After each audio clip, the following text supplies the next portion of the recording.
Welcome to Ecom Cowboy. This is D2C's daily show where we believe ads are not bad, ignorance is expensive, and the American dream is alive and well on the internet today. It is Monday, March 9th, 2026. We sit high atop a gorgeous Austin, Texas. We're brought to you by Incense Seguno, Postscript, and AMP, and we have got a jam-packed show for you today.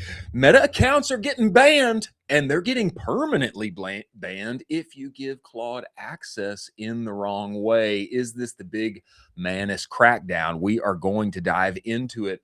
A new generation of mall rats has been born. That is right. Gen Z is coming in hordes back to physical retail and hanging out at the mall, not just for shopping, but for social connection, and I am here for it. Drew Marconi, CEO of Intelligems, will be joining us on the show. He is going to bring his big CRO brain and open to us the new way on the internet today. And also, famous AI internet Chad, Jacob Posel, will be joining us, and we are going to actually find out, Jacob, what is it that you do? As always, I am joined by my partner in crime, Colin Doherty. Colin, get in here. Let's go. Yes. I'm selling ad accounts, 100K a piece. Yeah. Another day, another ad account, another dollar for the infamous Colin Doherty. Okay, just to set the scene here, imagine waking up Tuesday morning, okay, and your Meta account has been permanently banned, no warning, no appeal, and your revenue engine is gone. This is the reality, not hypothetical, for some among us. This tweet came to us from Zuck Payer over the weekend, and I'm going to read it to you. This is the current thing on D2CX today. Just permanently banned my account, 16 plus years on Facebook, over 1.5 milli spent in ads across my account. And what do I get back? An automated email. Your review was unsuccessful. Why? Because I connected Claude plus MCP to my system to get more out of Meta's platform to spend more to them. That's it. That's the whole reason. No explanation, no human on the line, just some underpaid kid behind a laptop making copy-paste decisions about accounts, spending thousands of dollars per day. Meta has completely lost sight of who their customers are, and they simply do not care. It's time for a new platform to rise. The Meta monopoly needs to end. We deserve better. I have to say, this guy's copywriting is pretty good. Very like Dark Knight Rises. You know what I'm saying? Yeah. It's got like real grit and teeth to it. His photo, go back to this photo, Jack. I want to read this for our folks. Your review was unsuccessful. Hi, Cass. Your Facebook account has been permanently disabled. You requested a review of this decision, but we still find that your account or activity on it didn't follow our community standards. You can't request another review. Sad. Crazy. Nobody wants to see this. Crazy. And there were some responses here, particularly around this point, which we've had a lot of people talk about, connecting Claude and the MCP to their system. Taylor Holiday says this: do not do this. You have to have an approved app. This is important because everybody's been talking about their new system connecting Claude, managing their ads inside of Claude Code, etc. Taylor says, do not do this. You have to have an approved app. Go back one, Jack. You have to have an approved app. You will get banned. Yeah. Meta is enacting the Manus protection plan. Smiley, winky face. Dave Stickland had this to say in this next tweet: just use Manus. You can still get all that data over to Claude. And then Jacob Posel, who shall be joining us on the show, had this to say: PSA, if you try to create a Meta app, your account may get inexplicably banned. Happened to me 3 times. Don't create an app with the same account you use to run your business. Now, Colin, I'd love to get your thoughts on this. This does not look like a random policy sweep, but there's specific behavior that's triggering. It's tied to a shortcut that a lot of people are taking when connecting tools like Claude to their Facebook ad accounts. You seen this? Are you surprised by it? What do you take away from this in this chatter over the weekend? I'm sitting in 2 camps with this. One camp is I totally understand Meta. It's in the terms of service. You can't use third-party apps like this. It's also a security risk for them for you to just be able to connect a bunch of, random apps and just run wild. And then I sit on the other side of this from the operator standpoint where Meta is limiting the operators by not allowing more open party apps to be connected to the accounts themselves. This is also a little bit of that Manus protection program. I don't know how I feel about this. This is really a shame. Meta is the only place where you can spend $15 million and get an automated email and have no one on the phone actually to talk to, which is unbelievable. If you were to spend $15 million in any other industry, anywhere else, you would get someone on the phone in an instant. You would almost have Yeah. a concierge service Yeah. saying, "Hello, sir. Can you spend more money? Yeah, Great. What can I help exactly. you with today, sir?" Exactly. Instead, it's just an automated email, which is bananas. So I understand the rage. I think the way that they've done this is a little bit lacks professionalism in a sense because it's just so automated and does not care about the end consumer. But again, I mean, you really cannot connect third party apps to Meta and not expect some stuff to go down. I am admittedly a little one step removed from this because I have not been managing ad accounts via Claude Code, etc. I haven't connected Claude to any ad accounts that I'm Don't. in. I'm still just dinking and dunking in the way that one did 18 months ago. As far as the ad account is concerned, I did want to get perspective from a person like Taylor, that is Will Bailey, who I know has been actively managing ad account that he is tied to inside of Claude Code, and say, what is happening here? And just to give some more perspective for those who may not even be aware what MCP means, okay, let me read some of this to you just to give some more perspective here. I had him write this out, and he said, for anyone running meaningful revenue through Meta ads, losing access isn't, obviously, it's not just an inconvenience. There are open source tools on GitHub called MCP servers that let you connect Claude directly to the Facebook ads API. They're easy to find, free to use, take about 20 minutes. And that's why people gravitate toward them. But the problem is that these tools run under the original developer's Meta app credentials, not yours. And this is what Taylor was hitting on. You need to have your own approved app. Will Bailey does have his own approved app. And there were others like Rock Ladnick and Phil Keel who were saying the same. They got their app approved. When you use someone else's Meta app, you're borrowing their key. Meta approved that developer for a specific use case scoped to their business and did not approve hundreds of random e-com operators piggybacking on that app or for access to their own ad accounts. Meta's system sees the app ID, suddenly hitting hundreds of unrelated ad accounts, and looks like unauthorized scraping or a Yeah. security breach. And that triggers automated flags and accounts start to get disabled, both the people using it and the original developer. So that violates their terms, which Yeah. is totally fair. It is. It's It totally is. fair. But I feel bad. I feel bad because we are continually in what I would describe. I kind of see what we do on the internet.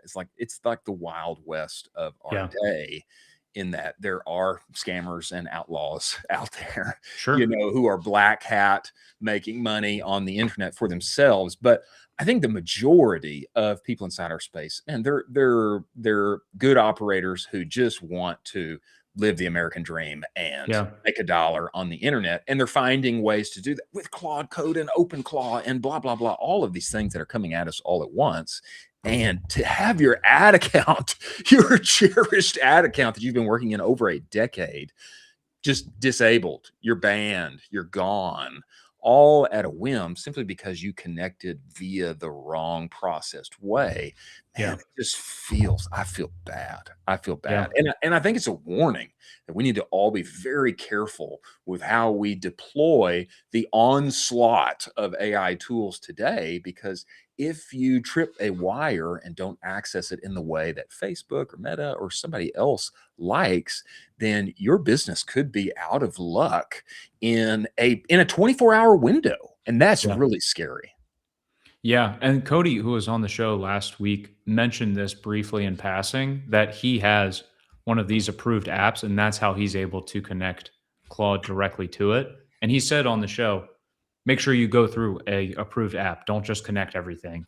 And so it, you find these things out and you hope that you're not running a $15 million business online and it explodes.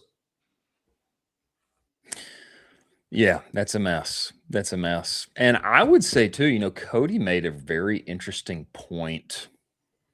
He made a very interesting point about if you don't have the right setup on the backside, all of the data that you may be getting from Facebook about, how things are performing, et cetera, may be totally wrong. And Yeah.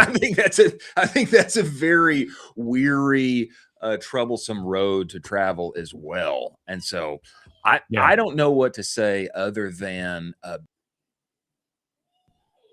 be very careful, especially in these early AI tools to scale to infinity. Be careful. I know there's a lot of guides out there with a lot of shares and a lot of interest behind them, but you don't want to lose your ad account or your business in a 48-hour window just because you were up late at night Claude coding. That's no good. Moving forward here, before our illustrious first guest joins us, we need to talk about Seguno. Seguno, ladies and gentlemen, is the only marketing suite built entirely inside of Shopify. Why is that important? Your emails, your pop-ups, your banners, your reviews, they're all in one place and space that you already work and play. And even more important than that, it means you don't have to trust a duct-taped together integration that you hope and pray is verifiably transferring accurate data back and forth. With Seguno, your Shopify data is your email data. Okay, this is email 3.0. And in the AI age, you want Shopify to be your commerce OS. Not synced, not integrated. Everything's right there in your dashboard. And this is a big reason why they won the 2024 Shopify App Build of the Year. One-click automations, actual humans who can help you. If you don't have a full-time email marketer on your team today, Seguno was built for you. Lean teams with big aspirations. Go to Seguno.com, test drive their platform for free. They give you a free test trial. If you tell them Colin and I sent you, then they will extend that free trial to 30 days. Go to Seguno.com. Many thanks for them being part of the show. Now, Colin, before we bring Drew in here, I want to say that Intelligems, I think they are becoming a kind of consensus tool that everybody cheers for and loves. Similar to what I would say is a la Triple Whale, like early in the day, where everybody loves them, cheers them, enjoys the tool, etc. Do you think that's fair? I see them everywhere. People like Nate Lagos and many others often referencing their tool, driving revenue, etc. Is that fair? I mean, you know the software space better than I. Sure. Yeah, I would consider them similar to that regard. And the same way that people were sharing triple wheel dashboards all the time, now you're sharing the Intelligem blue blocks to show the performance pre and post on the test. So it's the similar way of social sharing, and the community has become endeared to them through that. So it's been a really good thing to watch. Well, we need to get him in here. I am talking about the co-founder and CEO of Intelligems, a crusher of the internet in all that we do in e-commerce. Drew, we need you inside the show. Get in here, sir. Get in here. Yeah. Go. Let's go. Oh, I got boots, but I got there my we go. boots on. Hey, I love it, man. And that mustache is very befitting. We appreciate you having that thing ready to go. I grew it out just for this. I've been waiting 4 years. My wife was like, someday you're going to get on Ecom Cowboy. That's right. That's right. I'll let you grow it. A wise woman she is. Yeah. Drew, man, this conversation has been a long time coming, and we appreciate you getting on here, man. I when I think of CRO inside of our space, I think of you, and I think of all that you guys have done with Intelligems. But I'll just say my piece here. I think everybody knows they need to be split testing and A/B testing, et cetera. And they're like, let me change a button. Let's fancy up the PDP a little bit, Let's move some things around. Yeah, exactly. And I don't think at the end of the day, that's probably driving meaningful revenue for the various businesses that marketers are involved in. And if you would, I'd appreciate if you just take a step back and give us perspective on what's like old kind of historical CRO thought. And then what are you guys doing today that's really driving growth, experimentation for businesses inside of our industry? If you could just kind of, put those in black and white and we could start there, that would be awesome. Yeah. So this is like an 8-hour long show, right? Yes, it is. We'll go as long as you want. Man, big question. Okay. I mean, I'll give you we take everything you've been able to do with CRO before, and our point is like, hey, you've been looking at this little slice of how to make more profit. We're going to help you do that, but then go way beyond. Test beyond what's typical, do more. So the long version, I don't even know when CRO started. I would say the modern era of CRO, probably since about 2010. Like Optimizely came on the scene, self-serve A/B testing. People are getting volume of traffic online. Great. Like last time, people are like, everyone should be testing.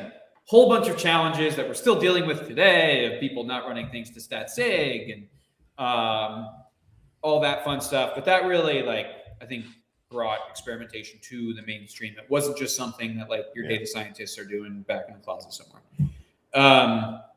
And I think for a long time, it was focused on getting people to convert. So I need leads to convert. I need people to get through this flow. I need to get more signups. I need to get more leads. In e-commerce, it was, hey, I need to get more people to check out. Right. And I think in e-commerce, kind of what Meta was doing to allow you to go find customers from anywhere was so revolutionary.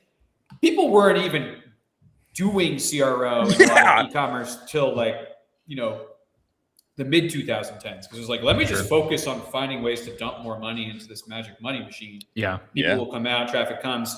I don't even need to worry about what happens when that traffic lands to the site. It just needs to be good enough. And a few things I think evolved. So it's very fashionable. We do this too, but I'm sure if you go onto CRO, Twitter, or LinkedIn in some way today, someone's like, conversion rate's a dumb metric. This whole thing is a misnomer. That's kind of known. That's been known for 10 years. Yes, it's not just conversion rate. We need to be looking at revenue per visitor. Okay, great. We can get a ton more people that convert if we charge nothing, but then our revenue is going to go down. And, it's still surprising how often people get wrapped up in conversion rate, but that was big transition one. Hey, we're going to optimize for revenue, not just conversion rate. And so we need to think about average order value and get people to click in and do all these things. And a lot of that was very fine-grained UX work. So changing button colors, building interactions, changing UX. We've seen a major convergence of shopping UX patterns. That's thanks to Shopify.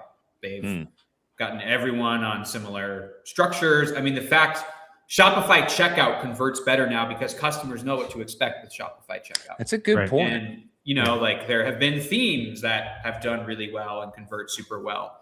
And so the convergence isn't bad. Everyone wants to be unique in their own way, but a lot of what's the best way to lay out information for people to buy stuff online, there's not as huge gains as there were a decade ago when you had stores that were just pretty unusable. Also, the infrastructure is better. So things generally work. 10 years ago, your CRO practice may discover that there's just a ton of broken buttons on your site.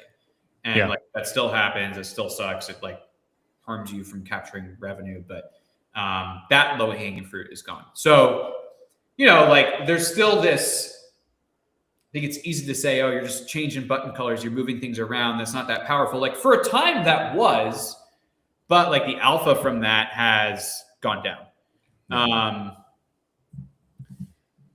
Fast forward a little bit. Yeah, I mean, we've got to have a future now because otherwise Intelligems would be out of business. Yeah. That's all. If the internet has been solved, but you're still doing very well, so there's got to be a new playbook. It's an evolution. So my background is actually from the ride-sharing industry. So I was doing my co-founder dynamic pricing for rideshare. How do we build surge algorithms? How do we figure out the right discount to give people in their life cycle? Like, how do we just price infinite SKUs?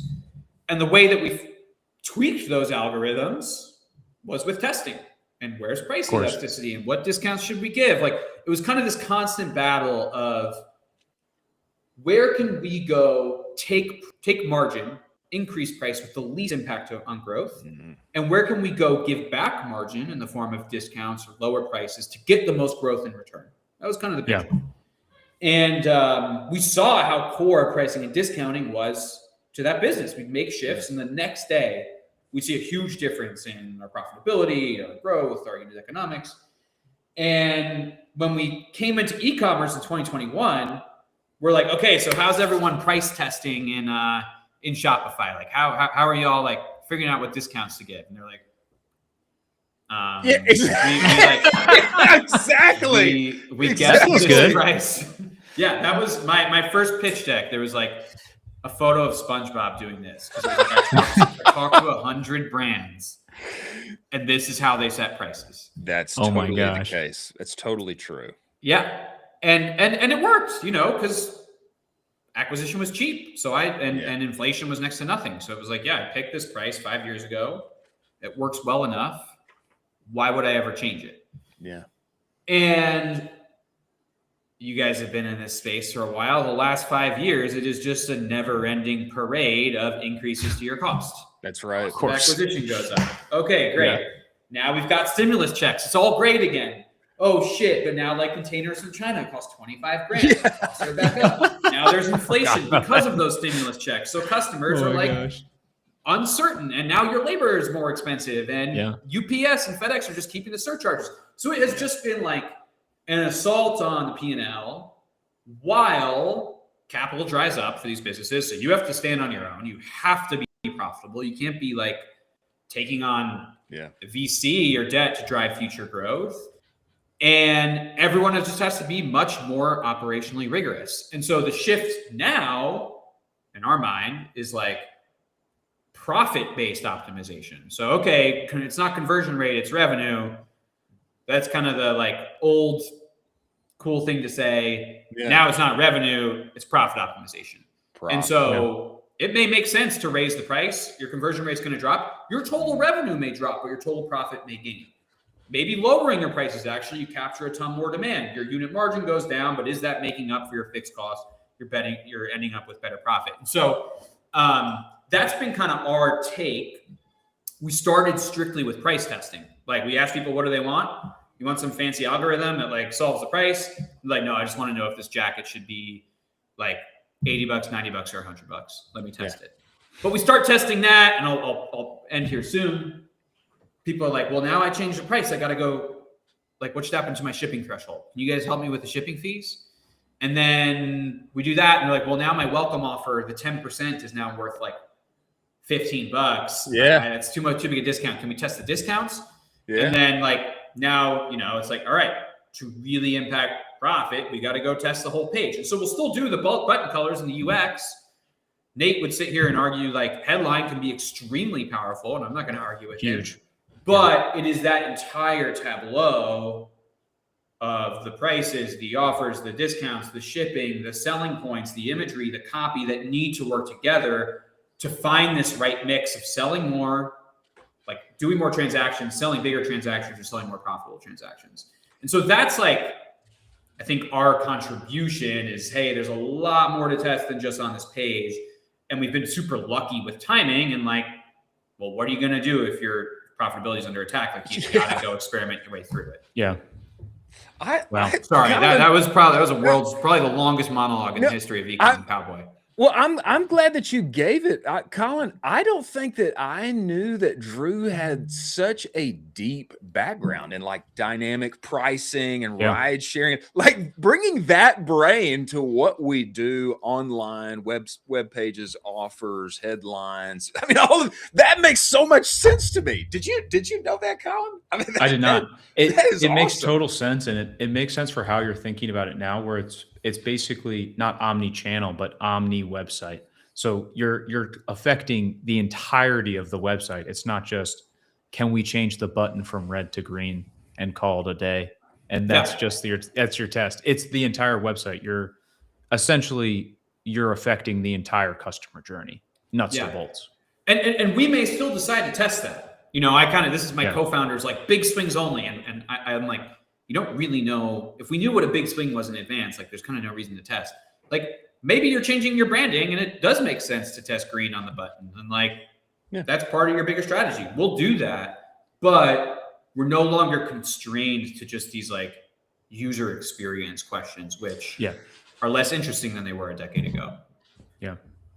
How are you thinking about how people should think about their brand as far as testing? So you reiterate a lot on price. I'm sure there are other options for testing. What immediately comes to mind with me is bundling and bundling options and total volume on which you bundle. Is there anything that you think the best operators in the world are thinking about from this perspective, where they need to always be testing these certain criteria? The thing I think everyone should do is actually understand your strategy. What would unlock your business? Like, what are the rate limiters on your business? Is it AOV? Yeah. Is it conversion rate? Is it getting more people into subscriptions? Like, what do you need to launch a new product line and get people to adopt it? Like, it's got to start from company strategy. There's no like optimization strategy in and of itself. It gets you towards a certain goal.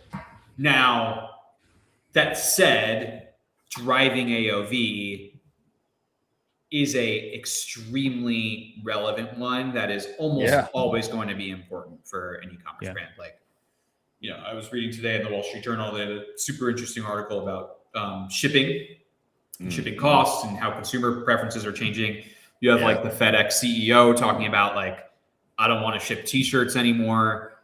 And, you know, that's like a lot of cost pressure from shipping. And, the way that works in your P&L is like, it doesn't really cost that much more to put more stuff in the box or make it heavier. Sure. And so as you get a larger AOV, great, that shipping line item stays the same. We can like build a more profitable order. And so the best operators I see, you know, we work with a couple of the folks on 9 operators and 9 marketing operators. It's like upsells. Where do I put the free shipping threshold? How do I use free gifts? How do I like introduce people to other product lines on the PDP in the cart? That is just a constant stream of testing. They're doing other things, but that entire process for how I get people, like de-risk it for people to buy more up front, they're always spending time on that. Just gets you cash, makes the orders more profitable. And bundling may be part of that. There's a ton of different ways to approach it. Yeah. Man, I think what you're saying here, Drew, I think there's a whole swath of D2C businesses that need to hear this, especially those who are, let's say they're earlier in the kind of 8-figure range, definitely anybody in the 7-figure range. I think a lot of times this thought for, hey, how can we vary and test these different offers? How can we price this product? Hey, how can we bundle or unbundle this? What can we do with shipping? It's like not even in the conversation yet. And I know, just because I talked to them, you know, the whole question is always and only nearly, I need to get this CPM down. I need to get this CPA down. Like, and let me try more and different ads to make that happen. I feel like this conversation is still yet to be had. What you're saying for a whole swath of our industry. Do you find that to be the case? I think this is still largely not inside of our consciousness yet. I like the amount of effort that goes into optimizing ad accounts and tweaking them and trying to get traffic to the site as efficiently and effectively as possible, which is important work. Yeah, of course. If you compare the amount of thinking and money into tooling and time spent optimizing that tooling versus then the effort, money, time, tooling that goes into converting that traffic profitably once they land on the site, it is night and day. But like they're two sides of the same coin, right? Exactly. How can I make my meta spend more efficient? Yeah. Well, I can tweak a bunch of shit. That's right. On my ad account, important. Yeah. Or I can try to get an extra $1 of profit from every visitor who lands on the site with a better offer, a better site experience, better shipping rate, better price. And that flows back to your ad efficiency. Like, yes, Meta reports on CAC, there's a black box, but like somewhere in that calculation, you're paying for traffic. Yeah. And like the more effectively you're able to convert it into profit, the more effectively you're going to be able to scale on the ad side. So I think it's happening. I think people are coming around to it. Like CRO, I think is honestly more popular than ever. Google Optimize was this free tool. It shut down in 2023. I think more people are testing now, even though that tool is gone, than before. And I think that's partially because there's more people talking about it. I think it's like people feel the pressure on profitability. Yeah, they do. But then still, so many of the accounts I pull open, it's like changing stuff around on the PDP. It's like, have you even where's your traffic going? Is your traffic hitting this PDP, or should we be working on the collection pages because that's where you're driving folks? I would say, we talk a lot about premier media buyers, and you have kind of this handful of guys that are the premier media buyers, and you know who you are. We don't have to say who they are. They're very good at it. And, we mentioned a little bit about Nate on the show. He's very good at testing. Do you have kind of in your back pocket the premier testing guys, where these guys are unbelievable at testing? Everybody should know who they are. They don't get their flowers enough. And what they're doing with the brands that they're operating is absolutely phenomenal. Yeah. And I think we know a handful of who those folks are in-house, and then also who the, agency folks are that go and look at this and do it all day. And like a couple things that they share in common, they're really backed in research. They're not just coming in and let me play around with this PDP and just copy the best practices I saw on Twitter today. It's like, all right, what's your customer want? Let's look at the ads. What are we promising? What are people saying in surveys? Let's go look at your data. Where are people dropping off? What are your AOV spreads like? What profits are profitable and unprofitable? Like, they're coming in with that strategy first. Yeah. They do a good job of infusing best practices, but then it is just a rigorous focus on moving the metrics that matter. So okay, for me, AOV is everything. That's the rate limiter on my business. I am going to make sure I always have something running to do that. Because another huge mistake is just you let time go by without testing. Traffic is budget for your tests. Yeah. Any day you don't have a test running, you are wasting that budget that would otherwise be learning for you. It's a great point. That's heat. It's you don't need to be a genius. You can just work really hard and make sure you're not wasting budget and probably be in the 80th percentile. If you're focused on a metric and you just stay consistent with it. Wow. Drew, I would love if you would put a little teeth on some of this, because as I'm listening to this, I know, of course, for myself, but also I'm thinking of a number of operators, founders, marketers inside my space who they're going to hear this. They're going to think, okay, I don't want to waste my traffic budget. Let me get in here and let's start. Man, I'd love if you give some teeth on brands you guys are working with that they did this and they saw this. I was looking, Jackson, I know is working with you guys. And I'd love if you give some perspective on that, and then talk about somebody wants to get rolling, get started. What's, maybe they're nervous. Maybe I'm not as steeped in research. What do I do? How do I start? Yeah. But put some teeth on this for us, if you would. Great. I mean, there's a long list. I think it's 2,500 brands now are on the platform. Jackson's story is really interesting. They learned that they had a lot less competition at different price scales in the market, and different price points would dramatically change the demand and in a way that changed conversion rate, but also changed who they could reach in Meta. So that story's on our site. I think we've worked with Ridge for a long time, back since they were just wallets. And I think that their focus on AOV driving, they have run so many tests on cross-sell and upsells, has generated, I won't share exact numbers, but like pretty great results. And Significant. An amazing job of introducing new product lines. And they're doing some super interesting stuff with personalizing, hey, what free gift, what promo should I offer you to get you to experiment with one of our other product lines? True Classic has worked with us. I mean, we've worked with them for years. They're one of our earliest customers and really pushed us hard to improve the platform. A lot of their work on bundling, it's t-shirts, but there are so many different ways to sell t-shirts, from create your own packs, pre-built packs. How many different volume discounts can I do? Is there a membership option? Can I give you gifts, again, to introduce new product lines?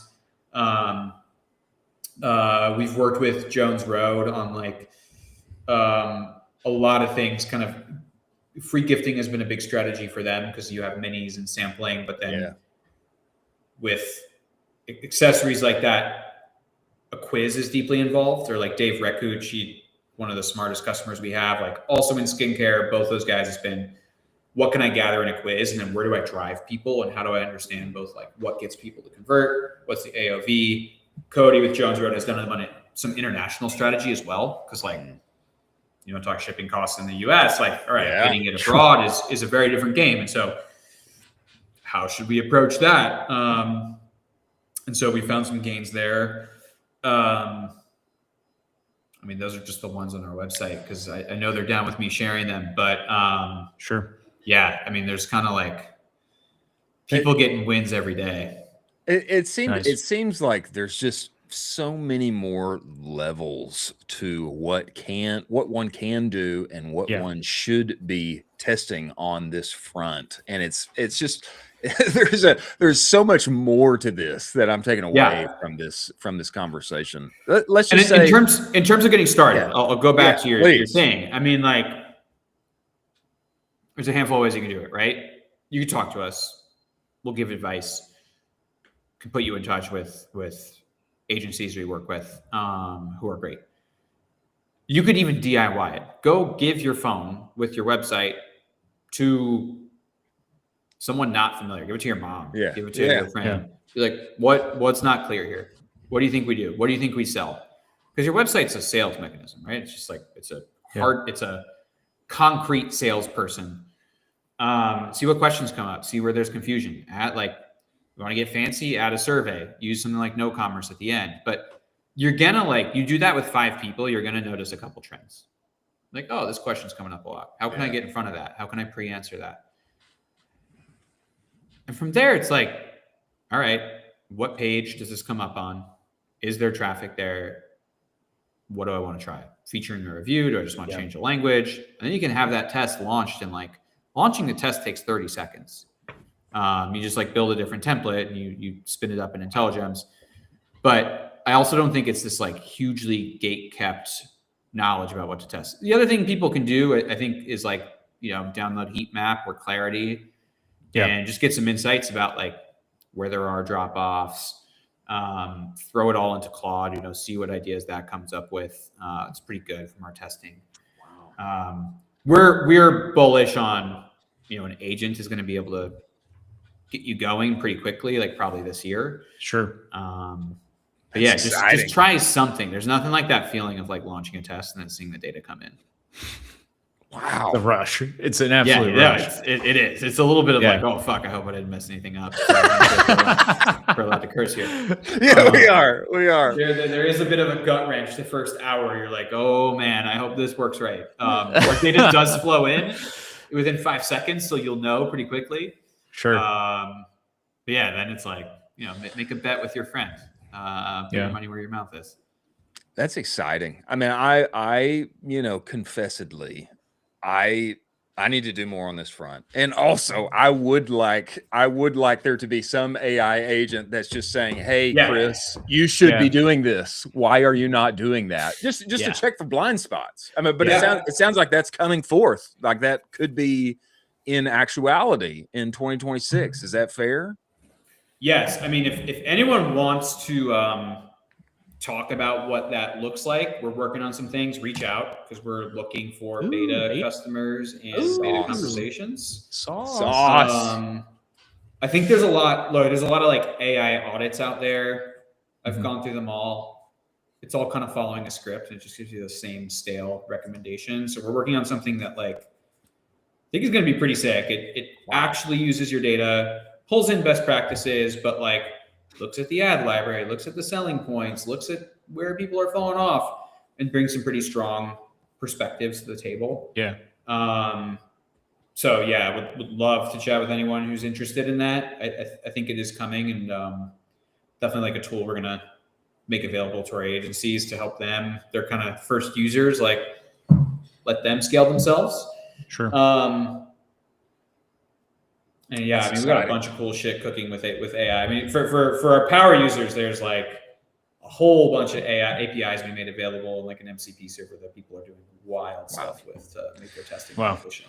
Well, Drew, we're going to have you back and talk more as that all rolls out, man. We appreciate you making the time and joining us, man. Give us 10 seconds here, man. People want to find you. They want to start working with you. Where do they go? What do they do next? Great. Looks like you have my handle at the bottom. So that's my Twitter handle. You can find me on LinkedIn too. Post generally the same stuff there. We're Intelligems.io. There's options to like talk with us on the website. And yeah, if you want to like chat about that agentic stuff, I'm Drew at Intelligems.io. So feel free to reach directly out. Incredible. We appreciate you joining us, man. We look forward to having you back. See you soon. Wow. Wow.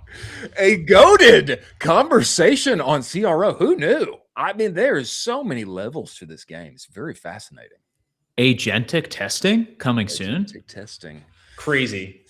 Speaking of agentic testing and agentic all things, producer Jack, we're going to skip forward to our next conversation that is happening right here and right now. We need to talk to a person that I would consider, I think he's a one of one, and I would refer to him. You've seen him go viral on X many times as of late, but he's got more in his bag than just going viral on X. I would consider him the premier D2C Twitter famous AI Chad among us. I am talking about the one and only Jacob Posel. Jacob, get in here.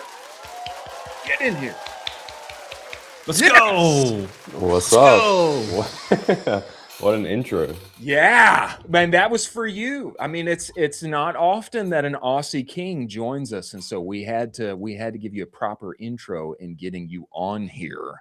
Thank you. Jacob, you're a busy man. You've got agents running all over the place at all times. Sometimes you're powering them yourself with your bicycle. We've seen that. We've seen it happen in your office. Man, I would love if you would just tell us though, Jacob. Brother, what do you do officially? What are you doing? You're an international man of mystery. Really is. We would love you to just clear it up for us. What are you doing, Jacob? I mean, most simply, I build AI agents and AI systems for businesses. And I guess it's broad enough that I get to kind of like sit on this little mysterious edge. But yeah, I build agents for businesses. I work with big businesses, very, very big businesses, and smaller ones too. But I love building AI systems, and that's what I get to do professionally, which is super cool. It sounds like you're a bit of a free agent, a man who works in many places and spaces. Is that fair? Yeah. I'm building something on the side, which might be a little bit. Which is still coming, that might be the main thing soon. But for now, yeah, I consult for many different businesses. Some is more just advice stuff, but a lot of it is actually building building internal tools for them. And I guess I'm just taking advantage of the fact that software is becoming more efficient to build. So if I'm someone who's good at building software and I'm more efficient, why can't I just scale that for myself? Yeah. Wow. I think that. We had Cody on the show last week, Cody Schneider on the show last week, and he has, I think, 5 to 8 agents running every single morning.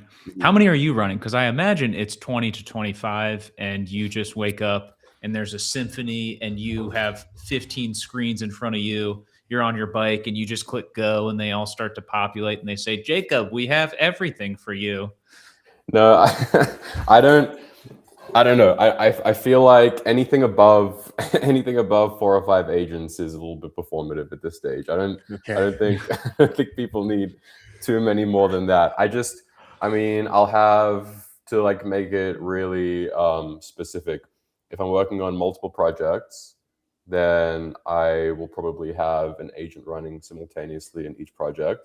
I won't work on more than 3 or 4 at a time. And sometimes I'll have 2 or 3 running parallel in a single project. So, but I can't personally, manage 10 agents at once. That's insane. Like, and I don't really believe the people who say they have these crazy things going. I don't think anyone's brain can really comprehend all of that. But I am building out this little personal operating system to help me manage like my work, my training, my diet, everything like that.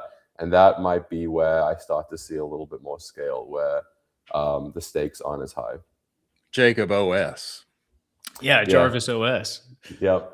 It's just called Personal OS right now. Okay, all right. Okay. We'll work on a rename. We'll workshop it. Jacob, I have been getting breadcrumbs all over X, and if you can't talk about it, that's okay. That's okay. But I've been catching breadcrumbs about maybe something that you might be working on together with Shireen over at Growth Capital. I saw Chris Mickulin said, as of late, and I quote, the most impressive agency operating tech I've ever seen. I mean, is that something you can comment on? Because it sounds juicy. If it is, Jacob, I mean, it sounds juicy, nevertheless. So so Shireen has started the best growth agency in the market right now, and because she started now, she had this really unique opportunity to build tech from the ground up. From day one, from her just operating as a consultant all the way up to scaling to where she is right now. And Shireen and I had been friends for a while, and she asked me if I would kind of join her along that ride. And so I built a lot of the tech that she uses right now inside of the agency. It's amazing. Like it's really amazing tech, but a lot of the credit goes to Shireen. She's probably one of the best tech product minds in the D2C space, including any SaaS company CEO or product person that I've met. Wow. She's pretty amazing. And she probably could have had a very, very good career in software. So getting to work alongside her, it created a lot of clarity and means that we were able to build a really good system. But what she has internally is really, really cool. Wow. She's going to be on the show this week. She is. Maybe we'll be able to glean a little more from her. I mean, if it's that, maybe we'll be able to get a little more juice there. Go ahead, Colin. I was just going to say, you've probably seen numerous businesses at this point, and I would bet a lot of the same problems are coming up. What would you recommend as a level 1 for an agent that all businesses should be running? Whether that's something super complicated or something relatively simple, but something that most businesses, hey, you guys should really be running this. This will help you so much better. I think a big problem with a lot of businesses is information and context gets lost. That it lives in some person's head. One person has a meeting, they know where something lives. And then there's like the bottleneck of them asking this person what had happened here, and they ask someone else, and they ask someone else. Just a basic agent that has access to all your call transcripts from all your meetings, has access to your Google Workspace or your Google Drive, and has access to your Slack, and just put that inside of Slack and let people ask questions, that's a major unlock and it removes a lot of the bottleneck of communication challenges in businesses with a lot of people in it. Wow. That's huge. That's like a kind of a boring answer that I think is probably the most helpful answer, because 100%. I have seen this as of late, where I was inside of Slack. There was an agent that had context, and you could ask questions from this and from that. And, I wasn't like so excited about it at first, but then the more I interacted with that thing, the more helpful it became, being able to reference, communiques from a long time ago, files, etc., transcripts, etc. I mean, it is incredibly helpful. Well, that sounds like, from the jump, that sounds like something everybody should have. Well, let me give you context why I think that's the right answer. There's definitely, in every business, you could build one of the cool, fancy, amazing tools that like the magic bullet that everyone wants, that's going to scale them into oblivion. That is at this point, you could probably do that theoretically for a lot of businesses and where the tech is, but in terms of actual practical implementation, most businesses aren't ready for that. So like I can say for any D2C business, they should have an infinite ads and media buying machine that allows them, that's going to scale better than any human media buyer growth strategist they have, but they're just not ready for it, and it's just not going to work. And so, but how do you build your way to getting there? It's figuring out, how do you manage context within your business, and how do you manage messy context in your business? And once you have that agent that can properly understand the context of a meeting that took place, because there's a lot of nuance and context that is required to truly understand a meeting, right? Like if I just gave a meeting transcript to some random person without understanding what I do and asked them to pull out the action items, they wouldn't actually be able to do that, because there's a lot of other context required. So by doing that, you train the muscle in your business of, how do we manage context for this agent? But then, okay, you take a meeting. Well, what are the action items? You teach it how to do that. Okay, how is it going to do those action items? Well, it needs access to my Meta account, and it needs access to my email calendar, and it needs access to my Klaviyo, and so on. And you learn how to hook it up to all these touch points. And eventually you can then map out, okay, what does this bigger, broader, more powerful agent look like? But it all starts from that messy, subjective, kind of like unquantifiable context. Wow. Yeah, I mean, Chris, you can go ahead. I want to take this down the route of Jacob making me marketing gigabrain 4.0. But you say whatever you got first, if you're going a different direction. Just touching on it super quickly, we covered Claude getting connected to Facebook earlier on in the show, and we featured one of your tweets as well as numerous others. I would love just your thoughts on that, for, if you want to dive a little bit deeper into that, because I sit in kind of both camps where I see why Meta's doing it, but it's also so frustrating from an operator standpoint. Would love your thoughts on all of that. From which perspective? From everyone getting banned? Is that the connecting Claude code directly and all that? Meta has this weird kind of trigger that gets hit randomly. I don't know why, or I can't say the specific reason, but it seems like so in Meta, you don't just like request an API key like you do in a traditional app. You have to go ahead and create an app. It can be internal or external. But there's some trigger that gets hit, something in their system triggers that just bans your account. They're just like, nope, bye, goodbye, bans your account. And that's happened to me, I think 3 or 4 times. Horrible.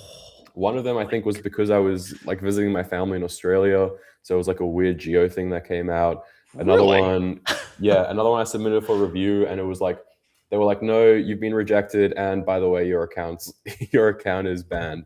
So horrible. Fortunately, I didn't have any business managers attached to those accounts, but it's just too risky for someone who runs their business on Meta to risk right now. So I mean, you can get around that though, like create another Facebook account, create it through that different Facebook account, and just invite yourself to the ads manager, business manager, but manage the app through the other one. So like it's very solvable to work around. But I would say in general, don't build any Meta integration using the same Facebook account that you run your business with. Yeah, great advice. Jacob, it gives me great pause about running OpenClaw and, testing every new tool that seems to come out every 48 hours. Yeah. This new agent, there was another one over the weekend that I was looking at. Actually, there's two now that they propose themselves to be able to run your entire business via AI agents and stuff. All of this, especially with the meta bands, it just gives me great pause, and it makes me scared to connect too much, lest I transgress some tripwire. Mm-hmm. What advice would you give more non-technical, creative, inclined people inside of our space like myself? What would your advice be? Where to start, where to keep yourself enclosed inside of tools that aren't going to ruin your business, et cetera? Well, I'll give the perspective that a developer uses when they build a new system. That a developer, when they build a new system, they don't hook everything up to the production account straight away. They create test accounts, right? They'll have and Meta supports this, they support testing. They'll build a Shopify test store. When you build a Shopify app, you can have a development store, right? So if you want to be very pedantic about it, just don't consider your main core business systems to be production, and create a development environment. And then you can give those dev credentials whenever you test a new thing, and then build enough confidence that you feel good about it. And then once you do, then you can switch over to production once you feel like things are working a little bit better. I say that, but I don't think anyone will actually do that in practice. People aren't going to, no one's doing that, So I would say take comfort in knowing that Meta is kind of a unique case. Like Shopify is not ever banning your account because you try to create an app. Meta is unique, so be aware of that. But I've never seen that happen with any other piece of software. In general, like in terms of security, my perspective on security is also be reasonable. Like OpenClaw, there was reason to be ambivalent about connecting everything all at once because they were an open source project. You didn't know who the creator was. And like just a little bit of searching using your favorite AI tool would have told you that, like be a little bit careful. But then after a week or two, they were acquired by OpenAI. OpenAI is not going to risk leaking out your data. Things are gonna get shut down. So like use a little bit of common sense, but all people aren't out to get you. Like that's not really happening. So use a little bit of common sense, but for the most part, I think like err on the side of being more experimental than less. Don't not experiment on things because you're worried about these triggers or tripwires because they're rare. Like the Meta case is rare. I've never experienced that with any other system. Interesting. So jumping off of that kind of experimentation in 2026, what should operators be experimenting with in 2026 in regards to technologies or new apps or new AI? I know you're probably super deep in Claude and Claude Code, but anything else that might not be as quote unquote mainstream that people you found as like, this is my little hidden gem. I love using it. Do you have anything like that? I unfortunately don't have many of those hidden gems because I build a lot of the things that I use from scratch. So like I don't necessarily use the off the shelf skills. Flex, huge flex. Just a little flex on us there, Jacob. A little flex. I mean, I would say OpenClaw is a really good thing to use right now because OpenClaw is the way that you'll be interfacing with agents in the future. Really? Like this free form. Text-based chat. I'm surprised. Why are you surprised? Well, it just seems so wild to me, especially when you add in the Moltbook layer on top. It just seems crazy. I mean, it seems like the last thing that I would get involved in. Moltbook was a psyop. Moltbook was people pretending to be agents. Like Moltbook was not a real thing. That should be wiped from human memory. It was completely. It was honestly like a stain on a pretty good piece of technology. I think. Let me describe it this way, right? For a long time, AI agents were like N8N flows. They were nodes and graphs and stuff like that. Yeah. On the other end of the extreme is OpenClaw. It's the most flexible version of agent you can get. It's essentially just an LLM with access to an entire computer. Now, if you assume the technology is getting smarter, the LLMs are getting more intelligent, then naturally a more flexible architecture is the way that things are going, right? You don't want to limit it to one node in a complex system. You want to controlling the entire system. And LLMs are getting smarter, that things are getting better. And so we are going towards more flexible agents. That is inevitably happening. And that's why OpenClaw worked so well. So OpenClaw is the most flexible version of that. It is like, there are no guardrails, really, no limits. It's just LLM, do whatever you want on this little virtual computer we've created for you. But the agents that you are going to interact with are going to be versions of that. It's going to have a little bit more security, some more guardrails. It's not going to let you connect everything in the world, but it is going to be a flexible, intelligent agent like that feels more like an employee. So that's why I would say if you get comfortable with OpenClaw, then you'll be very comfortable at the agents that are coming and that are being built right now. And that's how you set yourself up for the future. I find that very interesting. I find that to be fascinating. Okay, if you would, Jacob, give me some perspective on, because I know you've been at this for several years now, especially inside of ecom. I feel like you're one of the few kind of gigabrain AI chads that are pretty steeped in the ecom D2C space. Yeah. Man, give us Uniquely perspective. so. Uniquely so. And I hope many inside our space continue to drop very large bags into your apartment, delivered by drones, nonetheless.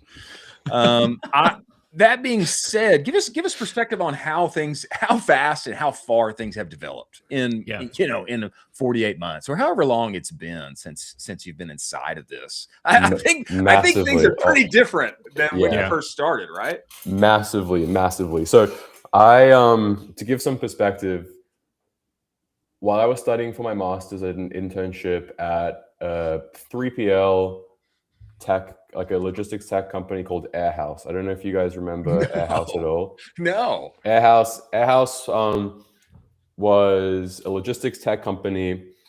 Kind of fantastically went out of business one day, but that was after I left. But I built my first agent inside of Airhouse before there was like a GPT API. There used to be these old text to SQL APIs that people would use. This is before Claude was a thing. This probably was like the day ChatGPT was released or something, right? So that was before anyone even knew what the word agent was. Wow. And then I went to go work at CTC. That's kind of where I came onto the scene. And I spoke to Taylor on the phone 2 or 3 days ago, and we were just reminiscing about how much things have changed since we were there, right? Like Taylor is a very ambitious person, and so am I. And we both had these big goals of where we wanted it to go, but the tech was limited then, right? So we could only do these individual things. We couldn't achieve these like big, massive goals that we wanted. And now we look back and we're like, holy shit, we could have done, like if we had just waited 6 months or 1 year, now we can do everything we wanted to achieve, right? It's all happening inside of CTC right now. They're doing it. They're starting to build it out right now. So, I mean, there was this shift from, okay, we are analyzing individual pieces of data with LLMs. Like for example, at CTC, we were building creative strategy tools. So it was like, we're going to analyze a bunch of reviews with LLMs. And then we're going to have to take that one piece and we're going to analyze a lot of ad copy with LLMs, right? But it was very like modular. Like we're going to do this, and then we're going to do this, and then we're going to do this, and we're going to put it together. Now you can create an agent that you say, this is where my reviews are. This is my meta account. Analyze my top 1,000 creatives using the Gemini API, analyze all my reviews, come up with personas, build ad copy, and create ads for me. You know, like that's all. You can do all that now, which is what we wanted to achieve. But it's been wild kind of seeing that come to life and come to fruition. But the biggest learning for me has been just position yourself to build for where it's going to go, because you always have to be a little bit ahead of the curve. You got to be like riding the wave of where it's going to go. So always position yourself a little bit ahead, because it's getting so much better. And even in the past 4 or 5 months, it's taken another kind of acceleration upwards. And now these agents you can build are just exceptional. Gosh. Yeah, I always feel like, though, there's this constant treadmill game that we're playing with AI, where Chris alluded to like a little bit over the weekend, where it's just, we feel like new agents are coming out and new workflows are coming out every single day. And you're trying to sift through, and I feel like you have a great filter for this, what is true and what you should kind of feel as noise. And I guess, I mean, this is a pretty convoluted question, but how are you thinking about this? Because there's so much net new coming from AI every single day coming to you. And you're almost like, well, at some point, it's so much that you're just kind of, you throw your hands up and it's like, well, I don't know anymore. I'm kind of, it's too much for me now. I'm done. Yeah. How are you thinking about it?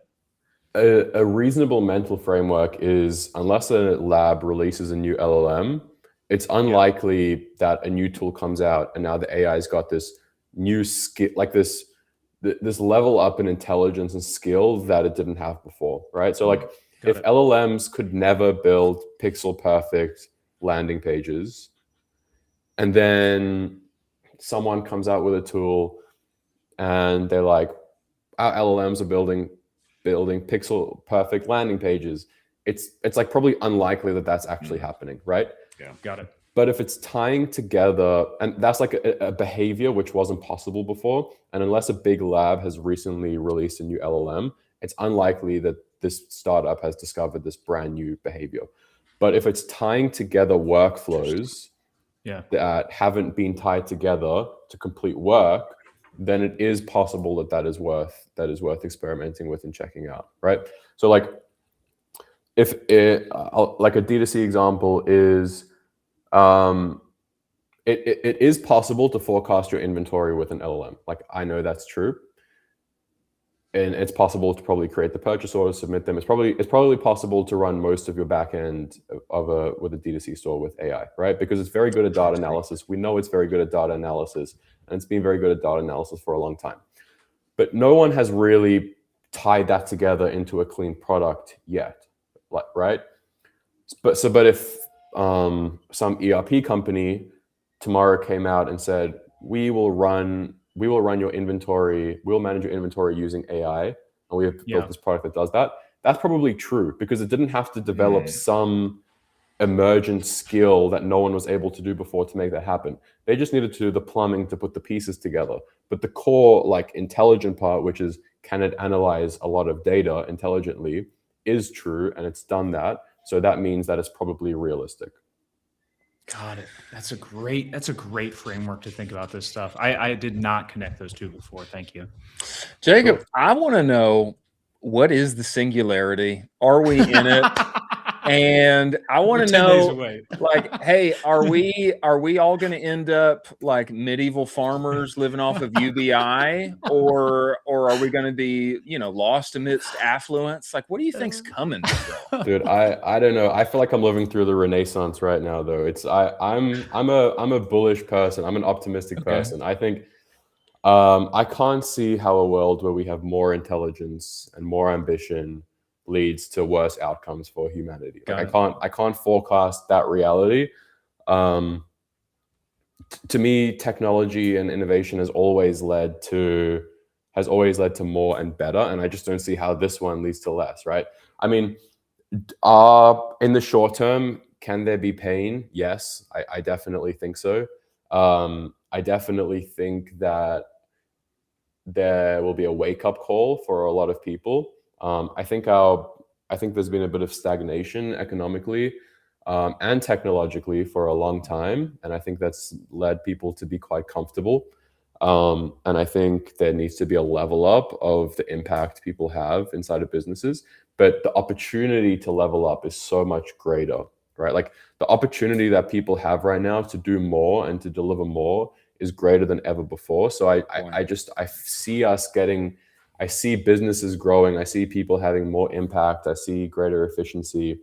But I'm also not an economist, so I don't know. But I mean, with the number of podcasts that have been coming out recently, right? If that's any leading indicator for where the economy is going, I think we're heading in a good place. Let's go. Right. I'll take that. I'll take that as a good marker. Everyone knows, you know, we don't need another D2C podcast, but we do need a show, big boy, which is why this thing exists. And we're glad to have you on here, man. We appreciate you coming and making the time and joining us, brother. And tell everybody where to find you, where to follow you, where to drop a big bag if they want to work with you. Tell us all what that looks like, because I think they need to be. You can follow me at Jacob_Posel on X. And probably the best way to reach out is to DM me there. And if it's something we can work on together, then we can take it forward. All right. That's great. Jacob, we appreciate you joining us, man. We look forward to having you back, brother. Thank you. I appreciate it. It was great meeting you guys properly. He is great, man. Big brain. He's big brain. He's brain. And big muscles too. Jacked. Yeah. It's important. The guy is yoked. I mean, when I say AI Chad, I mean that. The guy is yoked. He's got his creatine intake on point.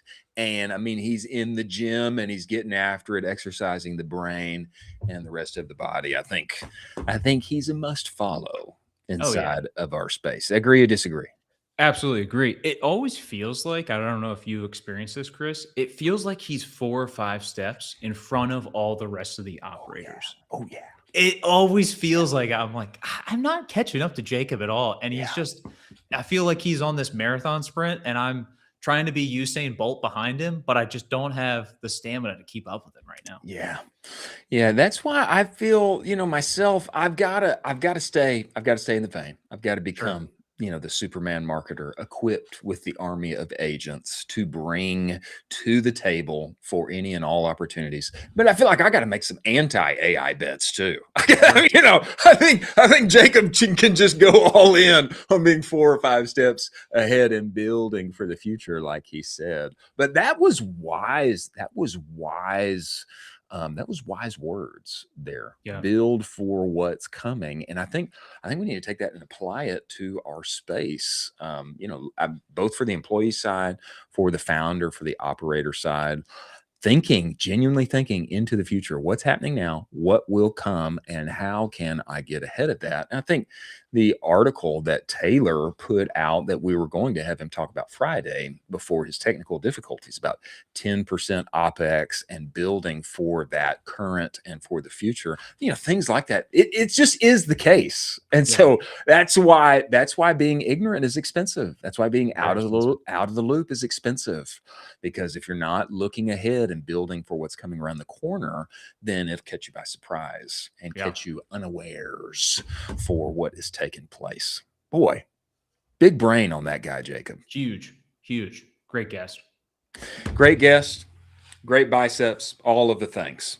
Before we move forward to our next story, we need to go back and we need to talk about one of our partners. That is Postscript. Ladies and gentlemen, Postscript is solely, obsessively focused on SMS marketing and SMS marketing only. That's why they get outsized results. People see on average a plus 22% revenue increase on SMS when they make the switch. And I know the tool or partner you're using now does about 6 or 7 things for you. And it's kind of convenient that it all lives in one place and space. But I will say this. When you obsessively focus, then you can get outsized results. And that's what working with them is like. Now, I didn't see a plus 22% increase. I saw a whole lot more. And we went from making very little money to being a top 1% account on their entire platform because we made the switch and I listened to what they said. Go to postscript.io/SMS-benchmarks to give you great stats on your vertical, your revenue band, what you should be doing with SMS, and how you can get your revenue up and to the right. Many thanks for Postscript being part of the show. Now, moving forward here to our next talk, and I know you're a busy man, Colin. I know you can't be with us forever, but I would like to get into this next story while you are still here among us and in the land of the living. I am talking about Gen Z loving the mall. Gen Z is back in the mall. A new generation of mall rats has arrived. Both the Wall Street Journal and the NRF released articles on this today, yesterday, over the weekend. And I want to read some of this to us because I feel it is so profound. 2/3 of Gen Z, age 18 to 34, are frequent mall visitors. And 90%, brother, having shopped at malls during Thanksgiving weekend. Does that surprise you? 90% shopped at the mall on Thanksgiving weekend. Wow, that's super surprising. Super surprising. I haven't been caught dead inside a mall on Thanksgiving weekend in years and years. Between 60 to 69% prioritize malls specifically for social connection and events, not just shopping. Malls are adapting with Asian retail brands specifically like Daiso, Muju, Uniqlo, nostalgia campaigns, and experiential cafes. I just want to read some of this so that you can pick up what we're putting down here. That finding is driving new trend in commercial real estate to take older malls and make them into Gen Z malls. Okay, older malls are being made into Gen Z malls, specifically Asian retail experiences. We talked about that. Both amp up their draw by including events that generate enormous foot traffic at malls. They're creating the energy to make the mall come alive. Gen Z actually visits the mall more than the boomers do. Shock. I mean, I get it. They're visiting more than me, but they're visiting even more than the boomers. What is your takeaway with this? I am so happy actually to hear this, that Gen Z is reviving the American mall experience. Yeah, it's just them needing a third place to go. And so you hinted a little bit on it in the article. A big push for this was the social connection.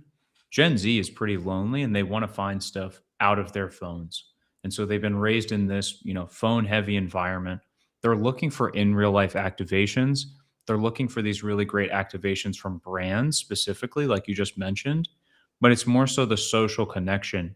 If they can find someone that they can absolutely jam with that is amazing and they also love the same brand as them, that's great. They'd love to meet them in person. And so malls basically can be a conduit for this really incredible social melting pot of all of your shared interests. And if you have these activations that, those brands are talking about, you're going to be ahead of everybody else right now. One example that they have mentioned here is Daiso. Yeah. Have you ever been to a Daiso before? No. Okay, I have taken my kids, and my kids love Daiso. Anytime we can go to a Daiso, they are absolutely pumped. It is a store that comes from Japan.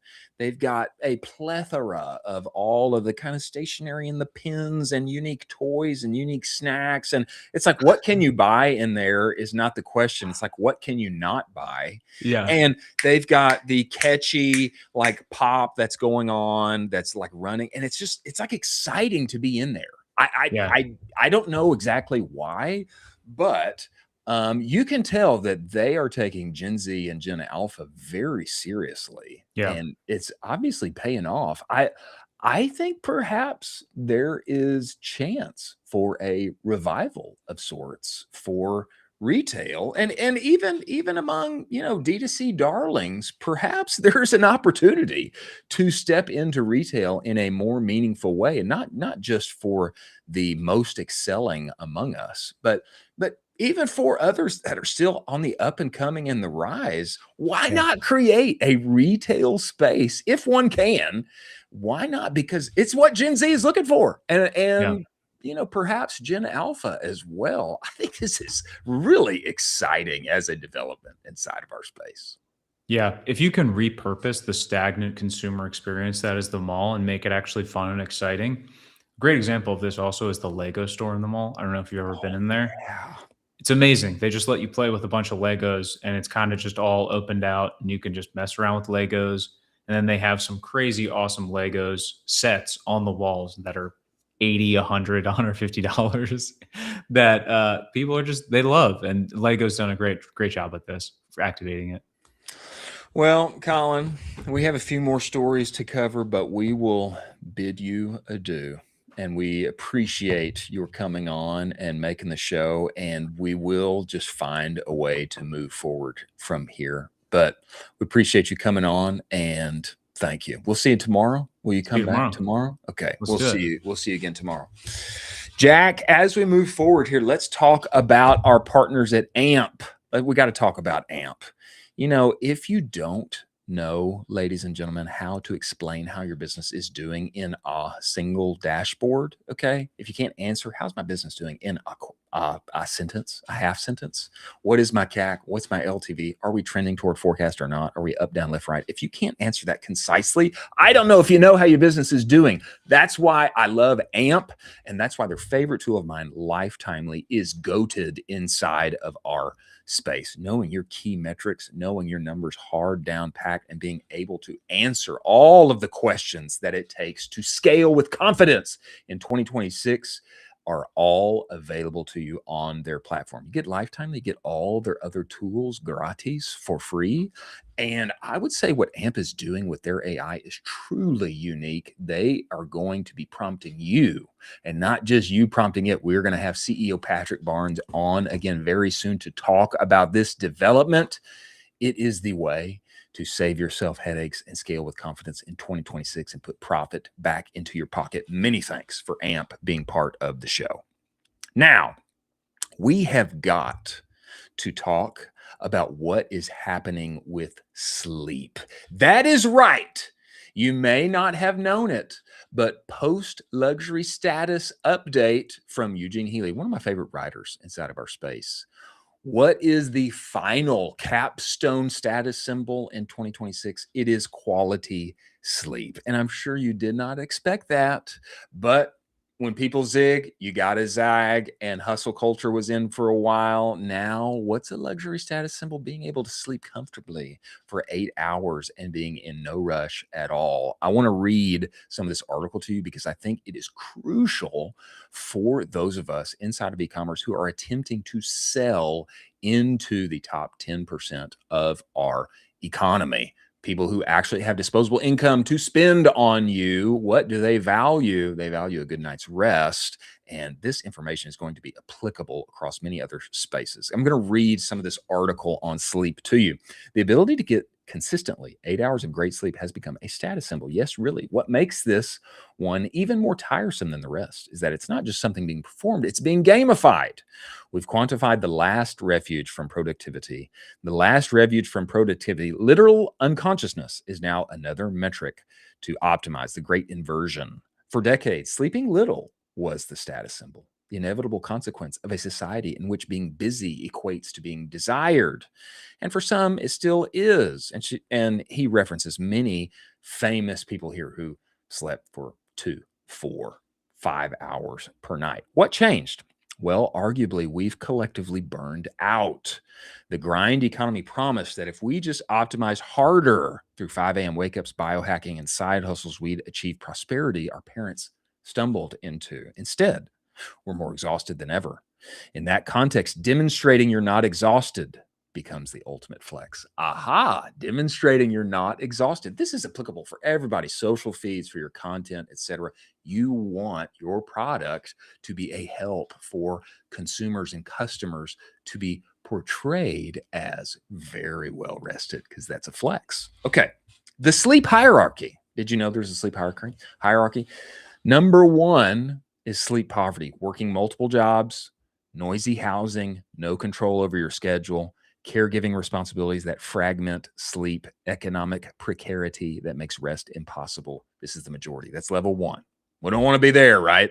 We want products that help us get beyond this. Okay, so tell us what the rest of it looks like. Number 2, sleep maintenance. Average people trying to get by with basic sleep hygiene, a regular-ish bedtime, eye masks, white noise machines. Number 3, sleep Optimization, tracking devices, expensive mattresses, climate-controlled bedrooms, supplements, sleep coaches, blue light blocking glasses, the full apparatus of the wellness industry deployed to perfect rest. And what's number 4? Sleep luxury. Aha! Sleep luxury. Being so secure, you don't need to optimize at all.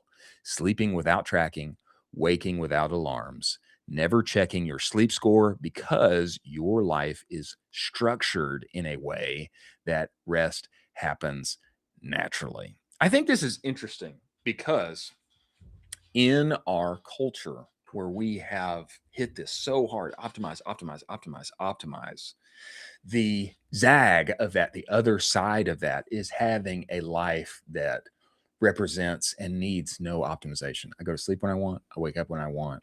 My life is at rest. I don't have to do more. And I think because many of us inside of e-commerce are attempting to sell or help people frame themselves or feel as if they are luxurious, even if they're not socioeconomically, feel as if they have arrived, even if they haven't socioeconomically. That is what we want people to achieve. It's the story we're trying to narrate. You buy this from me, you feel like you have reached the end goal, whatever that may be. And currently in 2026, it is living a life of rest that you do not have to optimize. Very interesting and worth considering. I would recommend this whole series from Eugene Healy because it's insightful and it's going to help, particularly with creative strategy and messaging, framing your product in a way that is winsome, that people, even if they're not at the top of the food chain socioeconomically, will shell out for so that they can feel that they are and that they have arrived. Very insightful. Appreciate this series. Highly recommend this article. Go follow Eugene Healy. Now, before we move on to our last lightning round of stories, let's talk about incense. Incense, ladies and gentlemen, it is the one platform, all-in-one UGC influencer marketing platform that actually makes creative scalable. Don't we all want actual humans inside of our ads? Yeah, we do. We want better ads. We want humans inside of them. We want humans who are adept at creating content inside of those ads. But that process is so disjointed. Chasing creators, manually negotiating rates, etc. It's so tiresome. That's why Incense exists. All in one platform, a vetted creator marketplace, automated influencer outreach, built-in campaign management, get content in as little as 14 days. This is so much more than just finding a random TikTok that you hope works in your ad account. It's real relationships with real creators that can really scale your accounts. And if you don't have the bandwidth to manage this in-house, they do have a managed service. Go to incense.pro, book a demo. You can try the thing out for free. Why not? If you want to find a way to scale without headaches in 2026, start scaling creator content that actually moves the needle. Many thanks for Incense being part of the show. Our last round up here comes to us, I would say, in a very exciting way to start. George Clooney has debuted perhaps the most exciting, coolest non-alcoholic beer in existence. Show us this picture, if you can, Jack, from George Clooney. Maybe we don't have it. Do we still have it, Jack?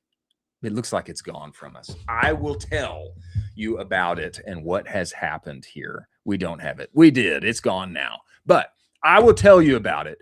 George Clooney's new beer is called Crazy Mountain, and the whole side of it looks like it was inspired by the show. Here it is, actually. We do have it. Okay, this comes to us from CPG Wire, and look at the design on this can. Whatever is inside of this can, I almost don't care because they have what looks like the Marlboro Man on the side of the can, okay? He's got the yellow jacket. Actually, it looks like the Ecom Cowboy icon. I don't know. I don't know if there was an unofficial collaboration or inspiration that Mr. Clooney took from the account, but exciting to say the least. After co-founding Casa Amigos and selling the business for $1 billion in 2017, George Clooney, Rondé Gerber, and Mike Meldon are back with Crazy Mountain, a premium non-alcoholic beer brand. Crazy Mountain launched today with 2 lager-style breweries, Original and Lime. Crazy Mountain is available for purchase via their website and will begin rolling out across select U.S. markets shortly. Now, I would say this is bound to succeed, and I'll say why. Number one, George Clooney's behind it. Hello. Okay. You attach that guy to anything that is relatively masculine, it's going to go well. Okay. Number 2, the design. Bring this design back up, Jack. I mean, the design on this thing is absolutely gorgeous. Look at that. Look at that. I mean, does anything say Americana more succinctly than that design? I mean, you could put poison inside of that thing and probably sell well. Not to say that what they're putting inside it is poison. I'm just saying, what an excellent job. I mean, that's going to stand out on the shelf. Anyway, George Clooney back at it again, this time with a non-alcoholic brand, and methinks probably be selling it for another $1 billion or so in a few months to come. Shopify is having a few errors again. Show us this one, Jack. Yes, Shopify support. We're currently experiencing 500 errors. I don't know if that's a kind of error or literally how many errors. We're currently experiencing 500 errors affecting admin, checkout, and storefronts in some regions. Our team is actively working to resolve the issue. We appreciate your patience and will update soon. Now, this tweet came out at 7 a.m. Ash from Obvi had this to say. Oh no, here we go again. He had that to say around 10 p.m. So maybe resolved by now. I hope so. But for those who didn't know, now you do. Go check your Shopify store, see if everything's okay. You're probably spending ads right now. You're spending ad spend right now and sending people there. I hope that you can check out. This is a situation we will monitor and have an update tomorrow if it is not resolved. Lastly, we all need to watch this video. This is an incredible example of AI creative being used to bring laughter and joy to the hearts of all. We've all been following the burger CEO saga. It started with McDonald's, it went to Burger King and Wendy's, and they're on and they're on. Now, there's been a plethora of CEOs that have cast their hat into the ring to become America's favorite burger executive, but there was somebody else who took AI and its capabilities to give us the behind the scenes of the McDonald's CEO video that went viral. And I think to close out the show, we should all watch it and enjoy, because I think if anybody's going to use generative AI, it is for this kind of thing. Jack, if you will play this video for us, it is lovely. Truth. Cut! We're at take 47. Just look like you enjoy it, like you're hungry. I haven't consumed my nutrient paste since 8 a.m. I am starving. Right. So take a bite, a big bite. All right. Cut! I don't understand why we are faking this. I am a loyal patron. I told the press I eat at McDonald's every single day. Chris, we've been over this. It is a factual statement. I enter the establishment, I sit, I consume food, therefore I am eating at McDonald's. Sir, the public assumes eating at implies eating the food we need to bite on camera. I cannot ingest this. My aura is finally alkaline. Okay, look, just do a nibble. Break the perimeter of the bun. Do not engage the meat if you don't feel safe. A nibble, like a quality control sample. Sure. Action. That is so good. Cut! Get me my sparkling water. The flavor, it lingers. You want to go get lunch? Yeah, I'm starving. Oh, thank God. Actual truth. Okay, all right, bring us back, Jack. Yeah, you gotta love the way that wraps up there with the Burger King sack coming out and them enjoying that. You know, hey, if AI is going to take all our jobs, we might as well make some funny videos with it. I thought that was an incredible masterpiece, and it made me laugh, and hopefully it did you too. Many thanks to Drew Marconi from Intelligems joining. What an incredible conversation on CRO and how it's developed and how people can implement today and why they need to with rising ad costs, et cetera, tariffs, all of the things. If you're not optimizing that part of the customer journey, testing, then you're wasting all that lovely traffic that's coming to your website. Many thanks to Jacob for coming on, talking with us about all the capabilities and where he sees AI being implemented from a foundational way to benefit all the businesses that he works with and the e-commerce space. And many thanks to Incense, Seguno, Postscript, and AMP for making this show possible. We have got a banger guest lineup for the rest of the week, and we look forward to having you join us. We will see you on the other side.